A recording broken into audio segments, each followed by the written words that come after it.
This is the Rugby Odds, where an unlikely pundit panel of a wordsmith, a WWE legend, a rugby star, and a supermodel scour the globe, seeking best bets and bad behavior. Are you not entertained?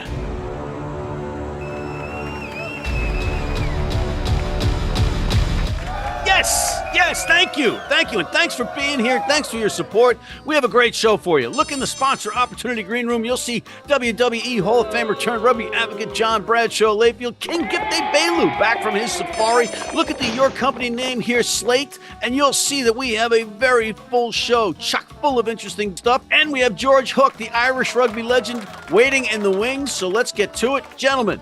Last week we were 51-30. John, what caught your eye last weekend? Houston was hosting the New England Free Jackals. Houston undefeated. The Free Jackals came in here and they took it to these boys down here in Texas. They looked really good. It was a great rugby game. That's two of the best rugby teams in MLR. But the Free Jacks finally played like the defending champions. You know, it's kind of like Golden State when you had the Splash Brothers. They didn't play unless they had to, but all of a sudden they're playing the Lakers, they're playing the Clippers, they're playing Milwaukee, they're playing in Philadelphia, they're playing in the Garden. All of a sudden those Splash Brothers show up. New England showed up this past weekend, and they looked really good. You know, again, we keep talking about it. Every time we say, oh, New England's not good, and they just go out and win, and they win big. Gift. Let's take it to the other side who didn't show up. The Crusaders. Your Crusaders. Back to their losing ways once again. Got a little bit of a lift and then right back down against the Warthogs. Almost feel like they're the anthem of Super Rugby right now. Anthem. They're the New York Mets, contention liners, Matt McCarthy of rugby. And guess what, guys? I picked the Warthogs this week. So go yourselves. How about that? Okay? No offense. Oh, so just because you're disloyal, you no, want credit. It's a gambling show, and I read the way things are going. I picked the winner. I picked the Warthogs. Okay? Thank you. Thank you. It's all on Super Brew Rugby Wrap-Up, ladies and gentlemen. A shout-out to Chicago for keeping the trend outside of one team of over 50 points that John called out over the anthem each game. Score at least 50, and you know you're doing something. Under it, and you got questions, and literally it's proving itself out. Not that I'm a prophet like King Gift Egbelu, but I did say that they're going to put 30 points total on these boys. Over 30 points they're going to beat them by last week on the show. Chicago's a good, solid team, and they can't take their foot off the gas. That's why I thought they're going to beat this team and beat this team really bad. They're a team to be reckoned with this year. They just hadn't, as we've talked about, King, they haven't got the culture of winning yet. Once they get that, they're going to be good. No, they're starting to gel. They're starting to explode. They're looking good. But Gift, you dissing DC, and I just wanted to point out a numerical thing about DC. They've been in two 22-22 ties, and they're 2-2-2. Something about that, Matt. You know, you're the second best host on this show. I appreciate that. And as a host, I got a point that we have George coming in 1 second. I just want to make a quick point. In Utah's loss to Dallas, which John and I picked, Dylan Nell for Utah made 30 tackles. Frank Lahore, who led his team in tackles last week for Utah, made another 28. And Paul Lasike at center made 20. I mean, those guys were laying some wood. And if they were playing for the Vodacom Bulls, they'd have to take the next 3 months off. Yeah. Right. And they'll be out there this week. But another unbelievable stat, Joel Hodgson, in a loss, kicked for 876 meters for Utah. Just interesting stats on a losing side. You get numbers like that. How fun would it be if he kicked your head? No, that's not nice. We'll be right back. Need a great price on a new vehicle? Sheehy makes it easy. Easy Price shows you our lowest prices on the Mid-Atlantic's largest selection. Find your best price online or at any of our 31 dealerships. It's easy at Sheehy. Sheehy.com. If you're in New York City and want to watch some great rugby, have some great food, and some great times, go to the world's best rugby pub, the Pig and Whistle on West 36th Street. And we are back again with Mr. George Hook. George, welcome back. George Hook. We can get rid of that stupid Matt McCarthy. This would be great. Okay, I'm here. Good to see you again, George. It's been too long. 2 weeks is too long. Well, he was here. Where the f*** are you? Hey, don't worry about it. Just know I miss George the most outside of the champ. Yeah, that's great. But yeah, George, we got a lot to talk about. One thing that I took away from the weekend was the Leinster players, the match day 23, every single one of them laying their body on the line, a ferocious defense. You see guys slamming into these players that are 3 times the size of them. I'm talking about Byrne. He's the skinniest guy on the field. Dan Sheehan taking on Antonio with a full head of steam, or Skelton with a full head of steam. Meanwhile, the French teams, Bordeaux and Toulouse, kind of had a disregard for defense, and they were content on scoring a boatload of points. It bit one of them in the end. Can the French just outscore everybody? Can Toulouse just outscore anybody? And can Leinster keep this defense up? None of it is a surprise. That's the first thing. The great Brian O'Driscoll, I think, got it wrong a couple of weeks ago, where he said Leinster's attacking shape had gone because they'd lost Stuart Lancaster. And the inference was that Ian Abar isn't going to change that. Now, he's only there a wet week, and look at what he has done to Leinster's defence. And I think you have to. It's not a coincidence that the best defensive country in the world, South Africa, he arrives and Leinster's defence gets better. I mean, that's not coincidence. That's point one. Now, the second point to your Toulouse Bordeaux, but that's the French, like, forever. The French have been like that. You can go back to the first ever World Cup in '87 when they won a miracle semi-final against Australia. They based their game on attack. And what's wrong with that? That's in their psyche. So I don't think I wasn't surprised at all. No, I'll give you this, Matt. I was surprised at how incredible the Leinster defence was.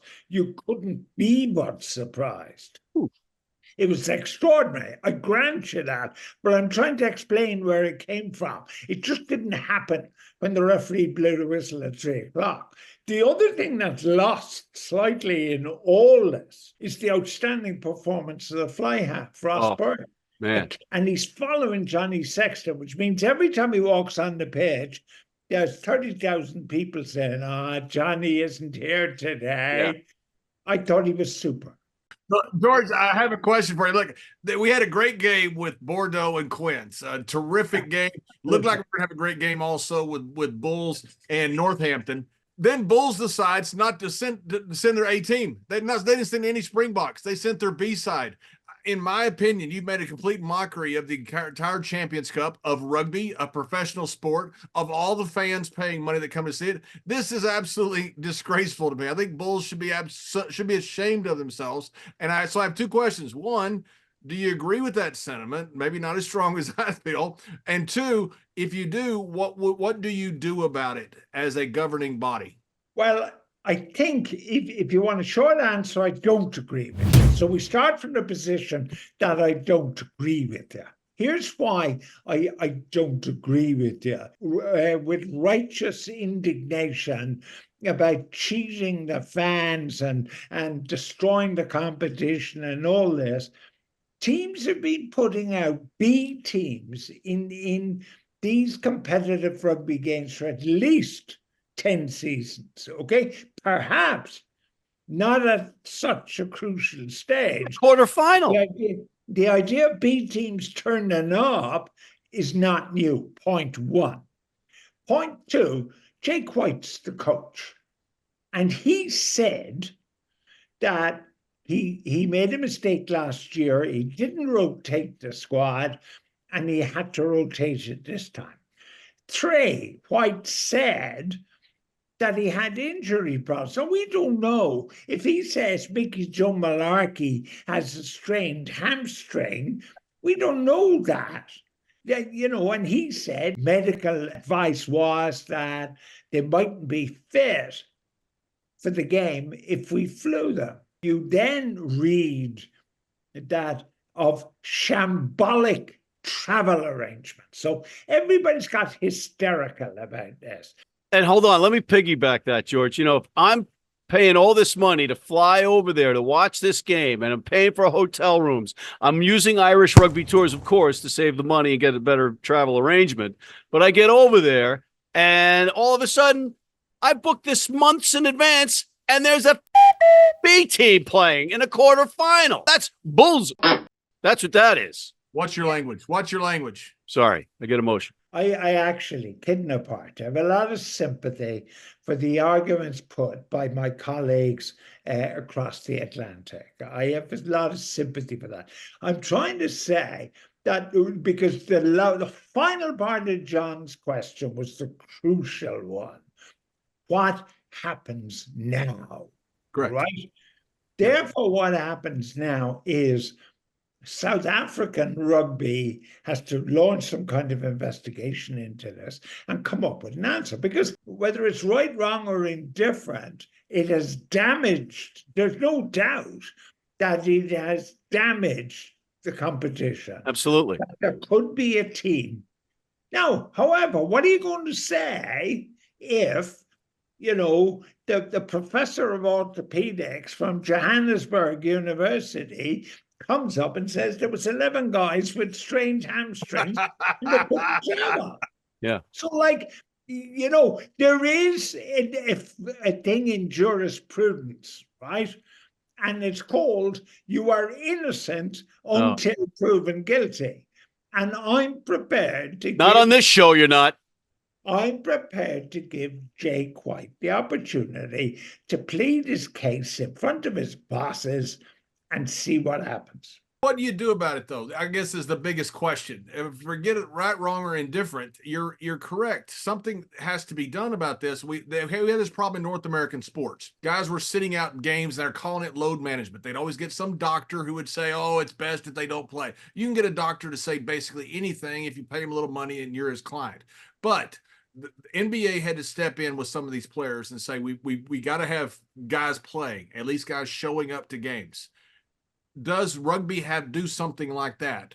But to save the competition, to save the fans coming out, does rugby have a role to play in this? The other thing you see, which I think is important, there are two competitions involved. There's another competition still running, the URC, right? And which the Bulls are seriously interested, right? Now, it is our considered opinion, in our wisdom, and a substantial proportion of the media, that this competition is bigger and more important than the other competition.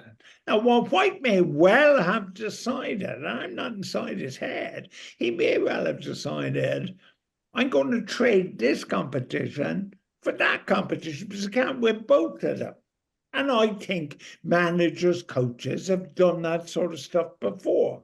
Heffley Bailey in defense of Jake White here, ladies and gentlemen, in the name of George Hook. Gift, hold that thought. We're going to take a quick break and we'll come back with Gift right after this.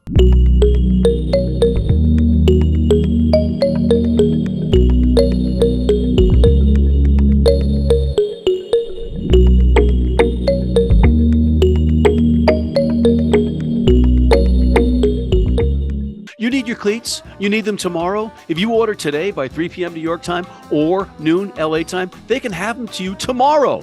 Young, old, male, female, if you're playing on turf, if you're playing on grass, if you're playing in the rain, you're playing in the heat, they've got you covered. RugbyNow.com. Go there now. And we're back. A Gift. We didn't hear from you last, and I know you're champing at the bit, so what do you got to say? Well, we kind of touched on a couple of the things, but this also relates to Jordie Barrett going to Leinster as a loan over these next 6 months. It starts in December, that loan. It starts in December, but it's 6 months, whatever. He's leaving Super Rugby and the South Pacific to come up to Ireland. And it kind of speaks a lot of volumes to what we have with this situation. And you kind of spoke on it, where we have these two competitions. In reality, 3 of them. We got URC, European Championship, top 14. Premiership. From your perspective, as we continue to see these leagues try and find relevant, and now we have the revelation of the World Club Rugby World Cup that's about to happen as well, what one of these competitions legitimately actually have the greatest level of value? It feels like, even though we're not saying it, Jake White has said URC has a heavier possible check to it, or at least a heavier importance. But if we're having these multiple ones, where are you seeing that the competition seems to have the most impetus with the audience? I don't know, because I mean the latest thing, the World Club Cup, like, is a whole load of horse manure. I mean, players can only play so many games, Great. and like certainly if they're French, the French clubs are having them playing rugby from the middle of August to the middle of June. You can't do it. So I don't know. I wish I knew. Because the Irish are the great Europeans, like we were the ones who believed in the euro before any other country in Europe did. We're just real Europeans. So we think this European thing is terribly important. And the reason it's terribly important is we do very well in it. So that immediately says it's very good. But then, like this weekend, don't forget, Ulster get hockeyed this weekend. Connacht get beaten by John Layfield's beloved Benetton, right? So the thing is that the multiplicity of competitions for the ordinary person, like you can't forget that we are experts. All right, a lot of people might think we're not experts, but to be fair, we know more about this than the average person simply because we watch it all the time, we read about it all the time, we study it all the time. The average person who buys a ticket, you know, what's he going to do? All right, last question, George, before you go. Just a quick answer because we're out of time. But will Leinster put out a decent side in the URC competition this weekend? Probably not. Well, like, why not? You know, they'll certainly say, we're looking at Ross Byrne's leg, his hamstring is tweaking. We're looking at Gary Ringrose's shoulder. I looked at the medical chart this morning. There's 7 Leinster guys that are injured. Oh. And they won't play.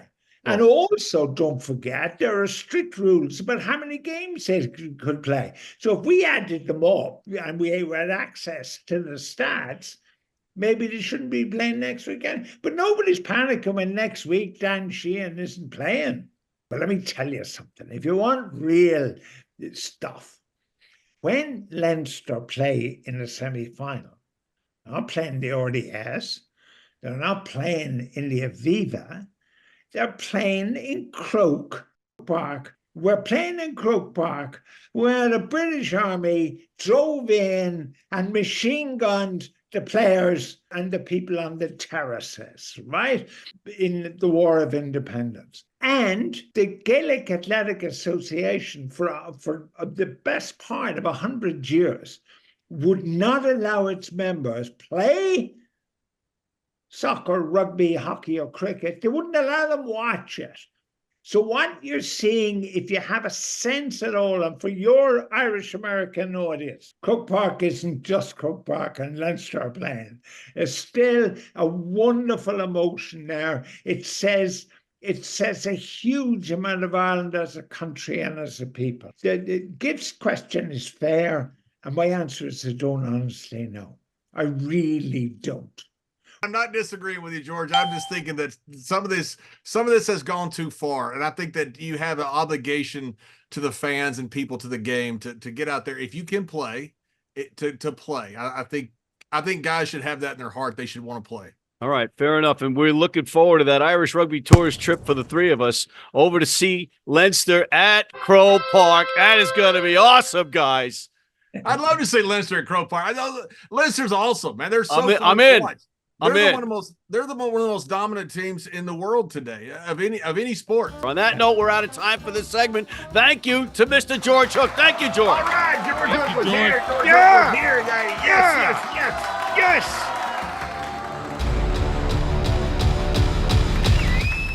Let's go to the URC while you guys. Hey, my orthopedic just called. I had surgery 20 years ago. I can't do the rest of the show. That really bothered you, and rightfully so. They got no pride. Other than that, I'm sure they're fine individuals that I don't want to be around. Who do you like in the URC?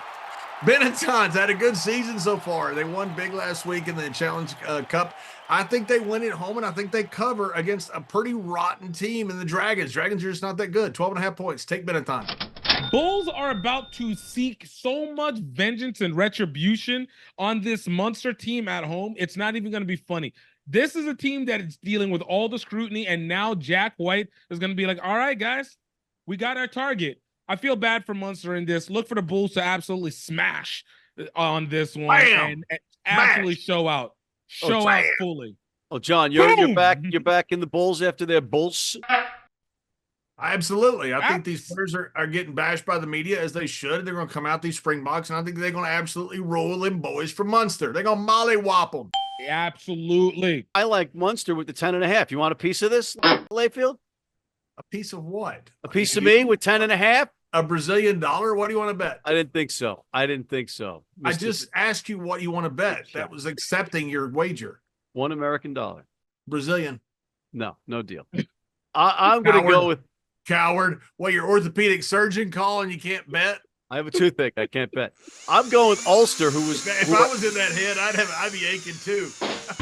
It's really not nice. And we're going to move on. I'm going to go to with Ulster. I know it's a lot of points, 12.5 versus Cardiff, but they were absolutely humiliated by Claremont last week, and they're home and they're ashamed, and they're going to take it out on Cardiff.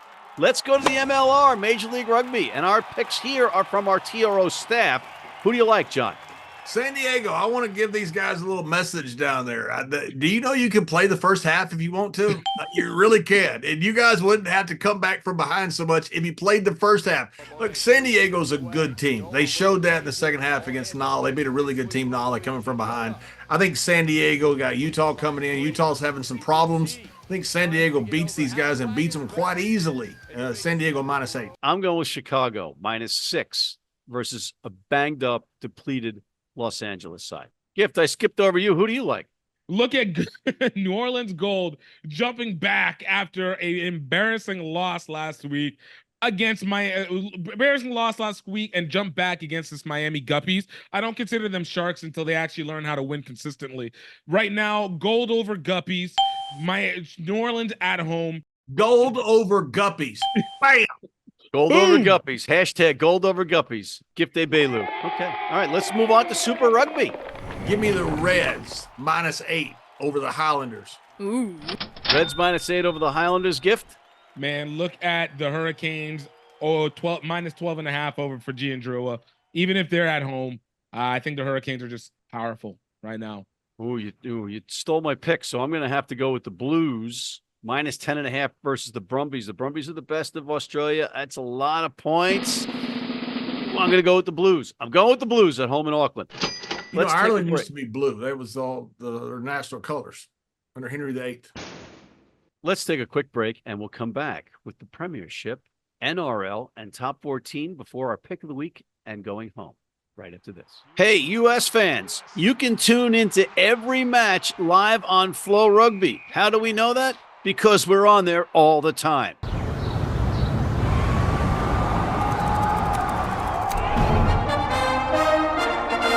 From New York City comes America's longest running and most popular rugby show. The biggest names in Major League Rugby, MLR highlights, and big match previews. Rugby Wrap-Up presents MLR Weekly, made in New York City. We are back. Let's finish this up, guys. The Premiership. They're back in action as well. John, who do you like? Exeter played a very physical team last week. No way that they're up 100% against Bath with Finn Russell. Give me Bath -1.5 against Exeter. We got to know if Russell's healthy or not, because he did go out.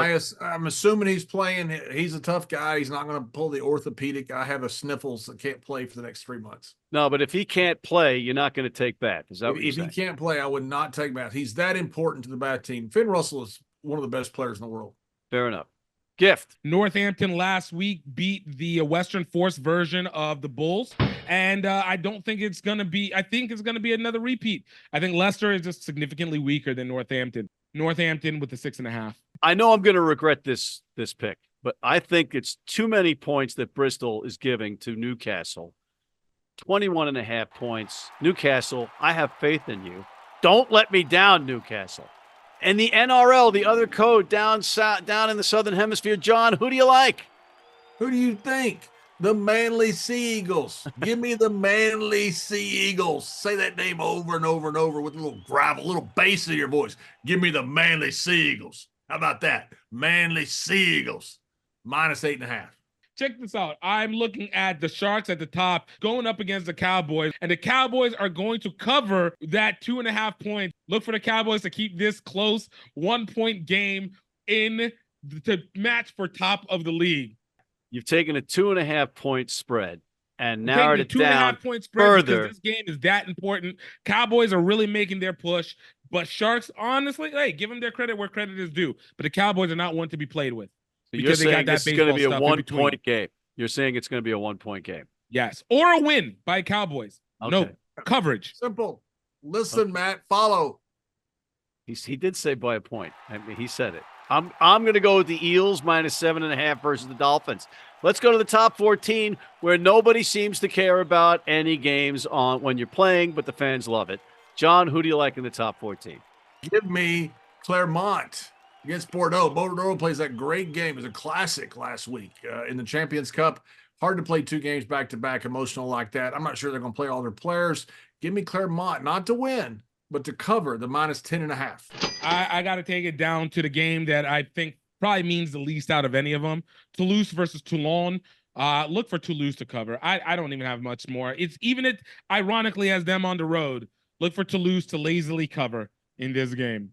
All right. I'm going to go with Stade Francais at home -10.5 versus Bayonne, New Jersey. Picks of the week. John. What a great game of rugby between the Free Jackals and Houston.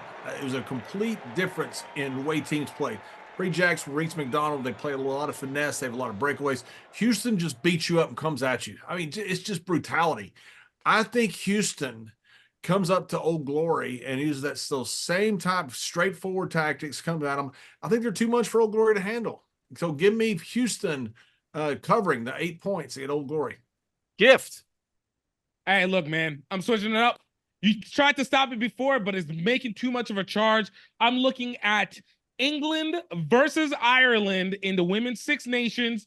And that's a game that it does have a betting odds. And I mean, I'm giving this one to England. I mean, England's going to absolutely beat the crap out of Ireland. But Ireland just beat the crap out of Wales. So, like, I feel like this is the nice rotation of colonialism within the island itself. Fair enough. I'm going to go back to the URC. I like the Lions and Leinster doing the over, and I like Leinster as the favorite getting 1.5 points. On that note, I want to thank the WWE Hall of Famer John Bradshaw Layfield turned rugby advocate King Gift Egbelu, the inventor of words, George Hook, the Irish rugby legend. Thank you for tuning in. Please check out our other shows, including MLR Weekly, the College Rugby Wrap-Up. Hit that subscribe button on YouTube.